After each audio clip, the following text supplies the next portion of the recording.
Les premières assises yvelinoises de la coopération décentralisée ont permis de mieux connaître les associations de migrants qui travaillent avec les collectivités locales. L'exemple des Sénégalais de la ville de Mantes-la-Jolie qui a de nombreux projets de coopération avec la région de Matam au Sénégal. Les Sénégalais, et pas n'importe lesquels, ceux qui sont originaires de la région de Matam, c'est-à-dire le nord-est du Sénégal, le long du fleuve, c'est là d'où sont originaires la majorité de nos migrants qui habitent à Mantes-la-Jolie.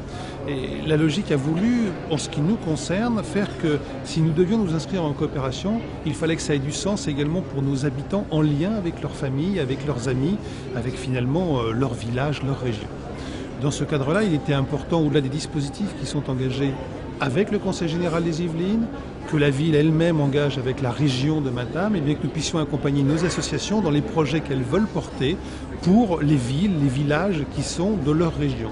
La région de Matam est une région à forte migration.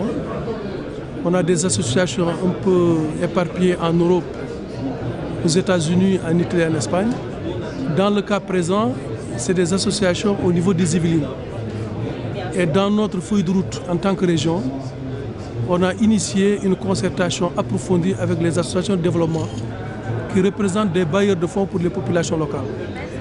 Et dans ce sens, j'ai été invité tout récemment au niveau des Yvelines avec l'association de Mantes-la-Jolie pour qu'ils fédèrent toutes les associations au niveau des Yvelines afin que tout soit porté par les associations, mais que la réflexion globale soit faite au niveau de la région.